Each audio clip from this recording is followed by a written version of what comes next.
Xin chào tất cả các bạn quay lại với Phương Kitchen. Phương đã hứa với các bạn là chia sẻ một cái video về gạo thập cẩm theo kiểu Hàn Quốc với nhiều loại đậu hạt.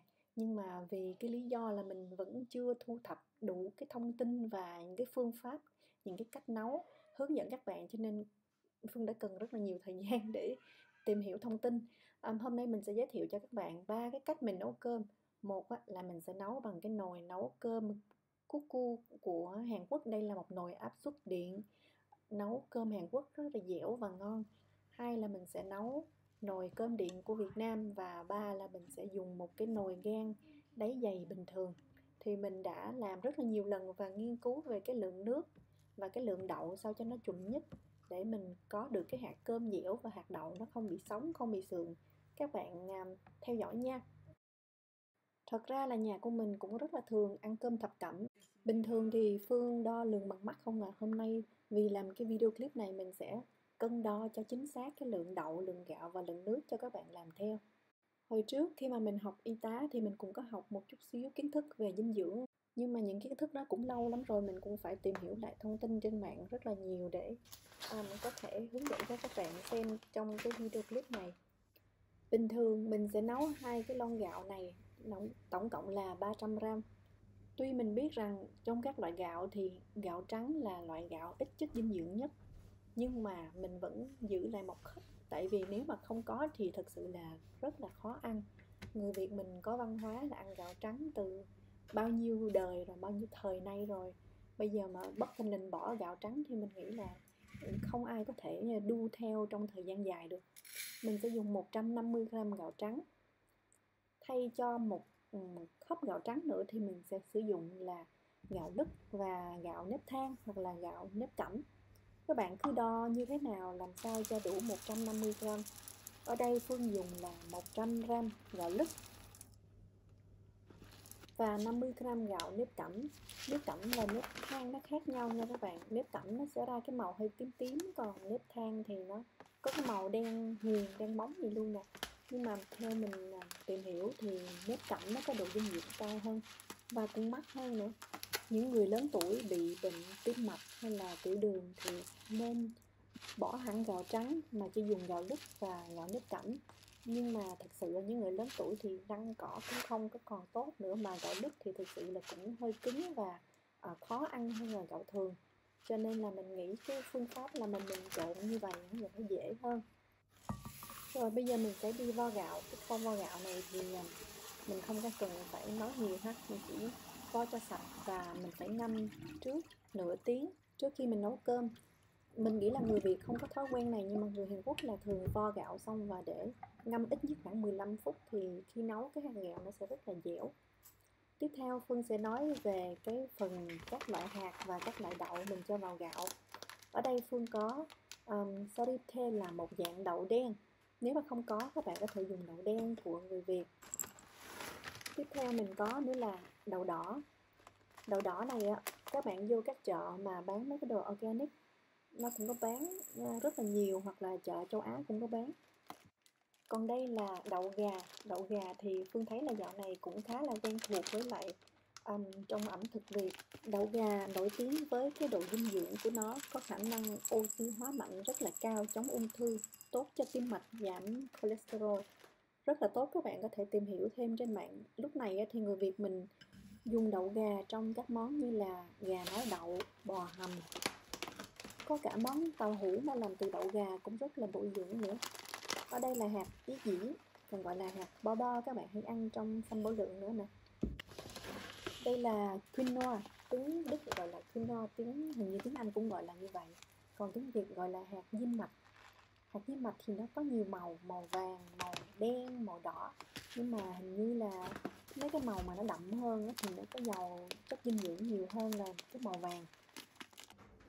Bạn nào mà ở nước ngoài thì Phương nghĩ không xa lạ gì với cái món này. Người Tây, người Đức ở bên đây họ hay dùng để làm ăn chung với lại salad hoặc là thay thế cho cơm, vì nó có độ dinh dưỡng rất là cao, mà so với gạo thì nó rất là ít calo.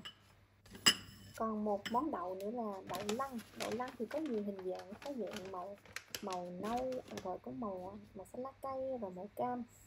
Đây là loại đậu rất là nhiều dinh dưỡng bắt nguồn từ khu vực Trung Đông, từ trước thời Hy Lạp cổ đại đó các bạn, mà được trồng và canh tác sớm nhất. Đây cũng là cái món đậu lăng hầm mà nếu các bạn biết kinh thánh là cái ông Jacob anh đã mua quyền thừa kế của ông Esau bằng một đĩa đậu hầm này, là cái đậu này nè. Chỗ mình ở thì tìm kiếm được những cái loại mà người ta mix sẵn như vậy nè, coi như trong một cái túi là có đủ loại tất cả các loại đậu trong đây. Vào mùa đông thì đang có mùa hạt dẻ, người Hàn Quốc thường hay cho hạt dẻ vào trong món cơm, độn vào ăn cũng rất là ngon và ngọt. Các bạn có thể thay thế bằng khoai lang. Tất cả các loại hạt, các loại đậu này mình phải ngâm nước qua đêm cho nó thật là mềm. Các bạn có thể ngâm riêng cho cái màu của nó không bị lẫn vào nhau, đặc biệt là cái đậu đen nó ra cái màu đen. Còn không thôi các bạn cứ ngâm chung, và mình sẽ để đông đá. Sau khi ngâm nở thì mình sẽ để đông đá, để khi cần mình chỉ cần múc ra một phần mình muốn ăn thôi, chứ không phải là đến lúc mình nấu cơm mình mới đi ngâm đậu nha các bạn. Trong các nguyên liệu này thì chỉ có hạt diêm mạch là cái hạt quinoa nè. Cái này là mình không cần phải ngâm, cái này mình chỉ rửa và cho thẳng vào nước nấu thôi. Còn một nguyên liệu Phương quên giới thiệu cái màu xanh lá cây này là đậu nành long Nhật Bản. Đây cũng là một loại đậu rất là tốt cho sức khỏe.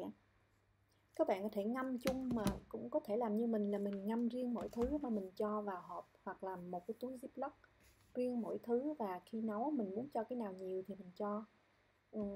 Không nhất thiết các bạn mỗi lần nấu phải cho tất cả các loại hạt, mình có thể mỗi ngày thay thế, một ngày thì mình dùng đậu đen, còn có hôm thì mình dùng đậu đỏ, không nhất thiết là mình sẽ dùng hết. Và ở đây mình quên nói nữa là mình có thể dùng hạt sen nữa nha, hạt sen mình cũng ngâm nở và để đông đá được. Bây giờ thì Phương mới nói về phân lượng các loại đậu này thì mình dùng phân nửa cái lượng gạo, tức là hồi nãy mình dùng là 300g gạo khô nha, lúc đó là gạo mình chưa có ngâm nở. Nhưng mà cái phân lượng đậu mình cho vào đây thì mình sẽ dùng 150g. Mình không cần biết các bạn dùng đậu gì, nhưng mà mình chỉ cần là 150g các loại đậu đã ngâm nở nha. Ở đây là mình cho mọi thứ một ít. Hạt dẻ mình cũng tính vô đây luôn, rồi đậu gà, đậu đỏ. Trong cái thời gian mình ngâm gạo thì mình cũng lấy các loại đậu này từ trong tủ lạnh đông đá ra, mình cũng ngâm vào đây cũng là nửa tiếng.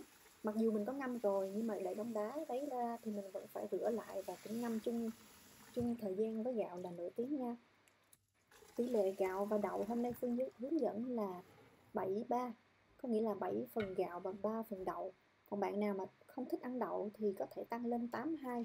Còn bạn nào mà thích ăn đậu thì có thể 5-5.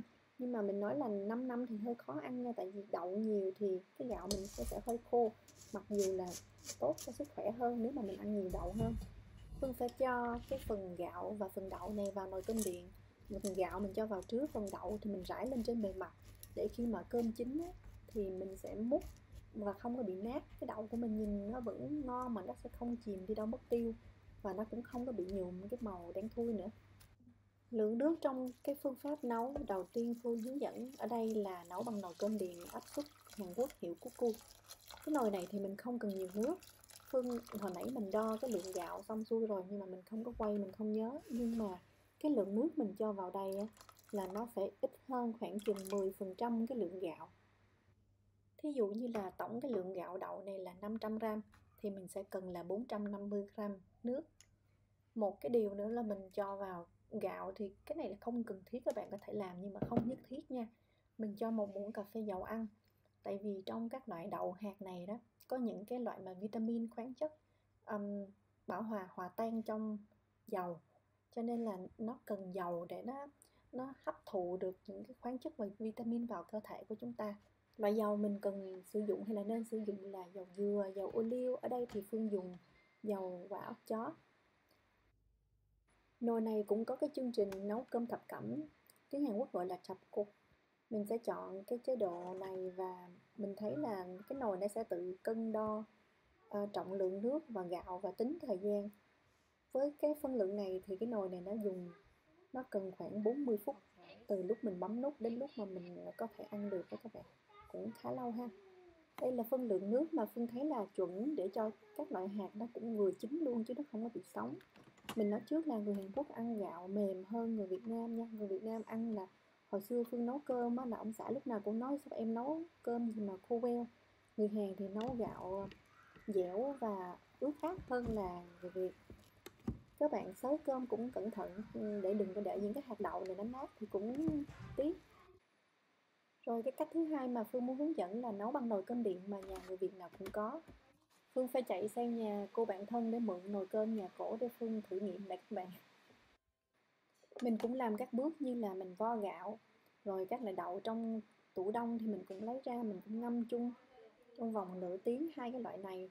Sau đó mình sẽ cho vào nồi và mình sẽ cân tổng cộng là bao nhiêu gram và mình sẽ cho chính xác cái lượng nước y như vậy vào đây.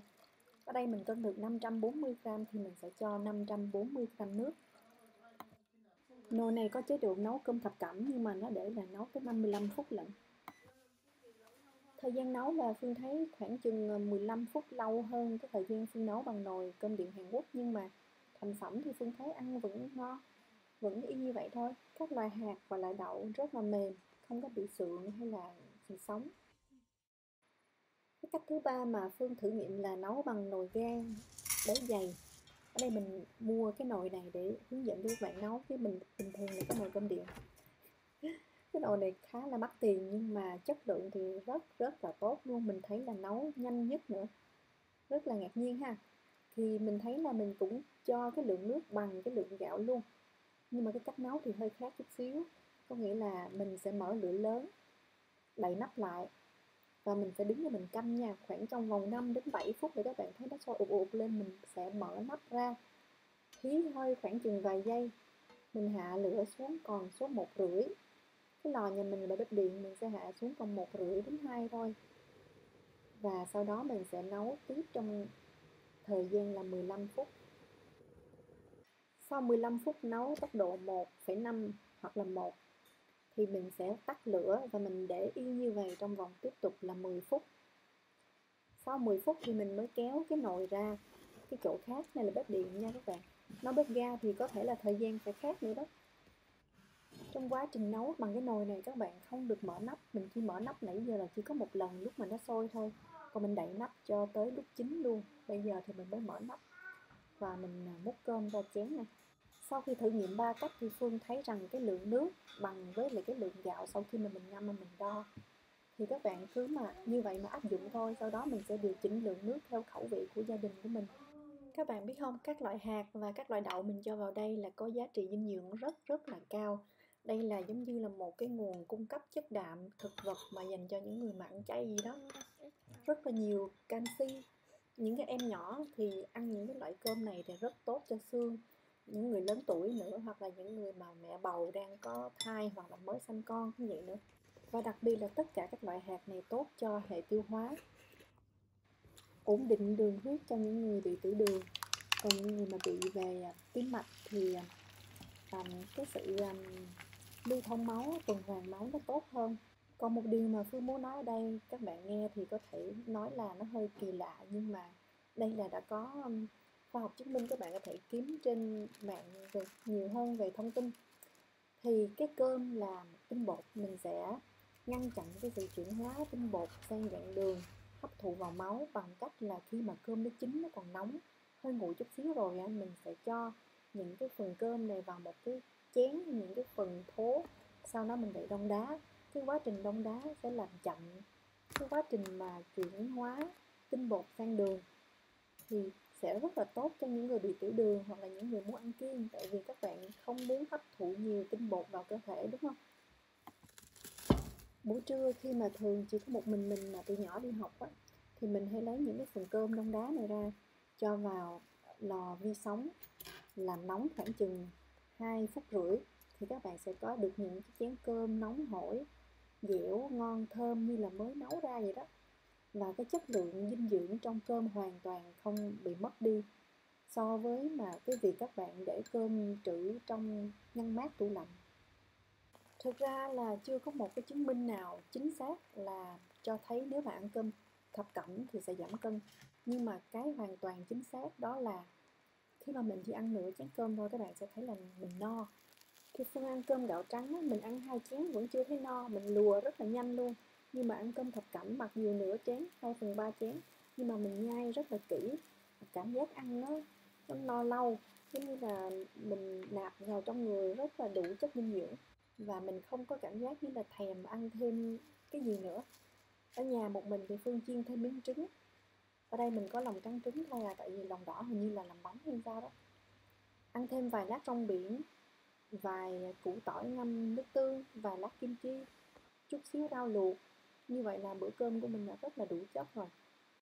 Phương hy vọng rằng sau cái video này các bạn có được những thông tin hữu ích trong cái việc mà mình có thể là thay đổi chút xíu về tư duy về cái việc ăn cơm gạo trắng và cơm thập cẩm. Vì đó cũng là việc mình cần làm để chăm sóc cho sức khỏe về lâu dài. Sức khỏe mình không có thể một sớm một chiều mà có được. Nó còn phụ thuộc vào dinh dưỡng, cách sống, lối sống của mình nữa. Cơm thập cẩm thì có những món mình không có hợp với là cơm thập cẩm, ví dụ như canh chua nè. Phương cảm ơn các bạn bỏ thời gian ra theo dõi. Hẹn gặp lại các bạn trong video clip tiếp theo. Khi có thắc mắc gì xin cứ để lại bình luận cho mình nhé.